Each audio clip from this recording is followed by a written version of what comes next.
오늘 우리에게 주신 하나님의 말씀은 요한복음 20장 1절에서 10절 말씀입니다.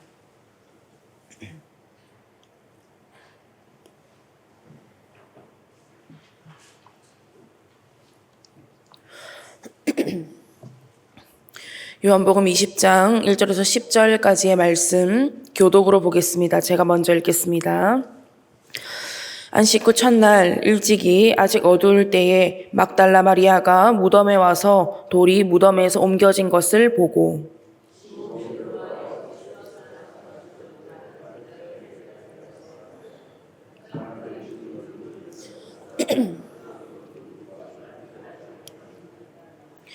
베드로와 그 다른 제자가 나가서 무덤으로 갈새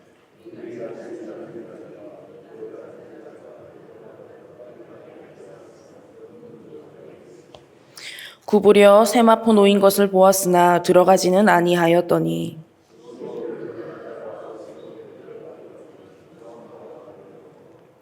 또 머리를 쌌던 수건은 세마포와 함께 놓이지 않고 딴 곳에 쌌던 대로 놓여 있더라.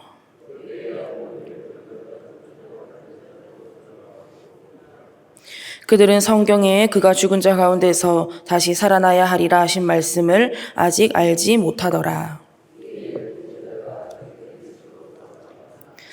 아멘. 할렐루야. 오늘도 하나님의 말씀을 통해 풍성한 은혜 누리시기를 축복합니다. 오늘 본문에는 예수님께서 부활하신 후에 빈 무덤을 처음으로 목격하게 되는 제자들의 모습이 담겨 있습니다. 1절 말씀 다시 보시면 안식 후 첫날 일찍이 아직 어두울 때에 막달라 마리아가 무덤에 와서 돌이 무덤에서 옮겨진 것을 보고 막달라 마리아가 동이 트기도 전에 예수님의 무덤을 찾아왔습니다. 그런데 무덤 문이 열려 있는 것을 보고 누군가가 예수님의 시신을 가져갔다고 생각을 했습니다. 여러분, 이게 중요합니다. 무덤 문이 열려 있는 것을 보고 예수님께서 부활하셨다고 생각한 것이 아니라 누군가가 예수님의 시신을 가져갔다고 생각을 했다는 것입니다. 그래서 2절 말씀에 시몬 베드로와 예수께서 사랑하시던 그 다른 제자에게 달려가서 말하되 사람들이 주님을 무덤에서 가져가서 어디 두었는지 우리가 알지 못하겠다. 여기서 가져가다에 쓰인 원어의 의미를 살펴보면 나르다, 치우다, 제거하다 이러한 의미가 담겨 있습니다. 그러니까 누군가가 인위적으로 예수님의 시신을 가져갔다라고 생각을 한 것입니다. 막달라 마리아는 그렇게 예수님의 시신을 누군가가 가져갔다고, 큰일 났다고, 어떡하냐고 베드로와 요한에게로 달려간 것입니다. 그 소식을 들은 베드로와 요한도 예수님의 무덤으로 달려와 보죠. 무덤 안을 보니까 예수님의 시신을 감쌌던 세마포와 수건만 가지런히 놓여 있는 것을 보게 됩니다. 자, 그런데 가만히 생각해 보면 만약에 누군가가 예수님의 시신을 훔쳐갔다면 굳이 세마포를 벗겨낼 이유가 있을까요? 그리고 몰래 시신을 훔쳐가는 와중에 세마포를 벗겨서 정리까지 해뒀을까요? 얌전히 문 열고 들어와서 조심히 물건을 훔치고 다시 정리를 하고 얌전히 문 닫고 가는 도둑이 어디에 있습니까? 다 엉망진창으로 해놓고 가잖아요. 하지만 무덤이 비어 있었다는 것, 세마포가 가지런히 놓여 있었다는 것, 이것 자체로도 예수님께서 부활하셨다는 증거가 되는 것입니다. 그러면 이것을 직접 눈으로 보게 된 베드로와 요한은 예수님께서 부활하셨다는 것을 온전히 깨닫고 믿었을까요? 8절에 빈 무덤에 들어가 보고 믿었다라는 구절을 가지고 예수님의 부활을 믿었다라고 말하는 사람들도 있고 예수님의 시신이 사라졌다고 말한 마리아의 말을 그제서야 믿었다라고 말하는 사람들도 있지만 분명한 것은 아직까지 제자들은 예수님의 부활에 대해서 긴가민가하면서 온전히 깨닫고 믿지는 못했다는 것입니다. 그래서 1절 말씀에 다시 보시면 이 표현을 여러분 주목해서 보십시오. 안식 후 첫날 일찍이 아직 어두울 때에.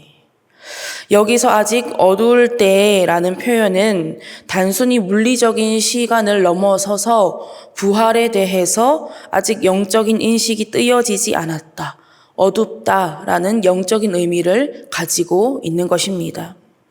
그리고 이런 제자들의 모습이 9절과 10절 말씀에 다시 한 번 더 확인되고 있는데요. 9절과 10절 말씀 보시면 그들은 성경에 그가 죽은 자 가운데서 다시 살아나야 하리라 하신 말씀을 아직 알지 못하더라. 이에 두 제자가 자기들의 집으로 돌아가니라. 제자들이 아직 무엇을 알지 못했다라고 말씀하고 있습니까?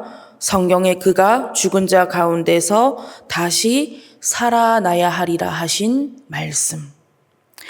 제자들은 예수님과 늘 함께 했고 십자가 대속과 부활에 대한 예수님의 말씀을 늘 들었지만 여전히 부활에 대해서 그 말씀에 대해서 아직 온전히 깨닫지 못하고 있었습니다. 자, 여러분, 우리가 이렇게 성경을 통해서 제자들의 모습을 봅니다. 그러나 결국 이러한 제자들의 모습을 통해서 누구의 모습을 보아야 하는 겁니까?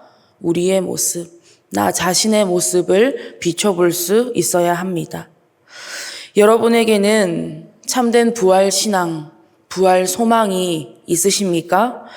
그렇다면 우리의 부활 신앙, 부활 소망의 기준은 무엇이 되어야 하겠습니까? 고린도전서 15장 3절과 4절 말씀에 내가 받은 것을 먼저 너희에게 전하였노니 이는 성경대로 그리스도께서 우리 죄를 위하여 죽으시고 장사 지낸 바 되셨다가 성경대로 사흘 만에 다시 살아나사. 우리의 부활 신앙은, 우리 부활 소망의 기준은 어떠한 경험도 아니고요, 어떠한 현상도 아니고 소문도 아니고 오직 하나님의 말씀이 되어야 하는 줄 믿습니다. 그래서 우리가 부활 신앙을 가지고 부활을 소망하며 살아간다는 것은 하나님의 모든 말씀은 반드시 이루어짐을 믿으며 살아간다는 것입니다. 사람의 말은 변합니다. 아무리 위대한 말도요, 시대에 따라 변합니다. 이것은 인생의 진리라고 하는 말도요, 예외는 반드시 있습니다. 하지만 하나님의 말씀은 변하지 않습니다. 하나님의 말씀은 반드시 이루어집니다.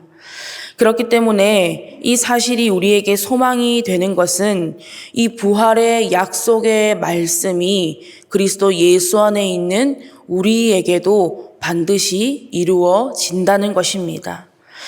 만약에 말씀이 이루어지지 않아서 예수님께서 부활하신 것이 거짓말이라면 얼마나 허무하겠습니까? 만약 그렇다면 예수님의 빈 무덤은 허탈과 상실과 실패와 허무일 뿐입니다.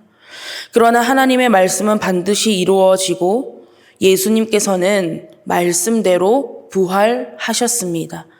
그렇기 때문에 예수님의 빈 무덤은 우리에게 기쁨이요, 감사요, 은혜요, 소망이 되는 것입니다. 이에 대해서 사도 바울은 이렇게 이야기했습니다. 고린도전서 15장 17절에서 20절 말씀입니다. 잘 들어보십시오. 그리스도께서 다시 살아나신 일이 없으면 너희의 믿음도 헛되고 너희가 여전히 죄 가운데 있을 것이요. 또한 그리스도 안에서 잠자는 것도 망하였으리니 만일 그리스도 안에서 우리가 바라는 것이 다만 이 세상의 삶뿐이면 모든 사람 가운데 우리가 더욱 불쌍한 자이리라. 그러나 이제 그리스도께서 죽은 자 가운데서 다시 살아나사 잠자는 자들의 첫 열매가 되셨도다.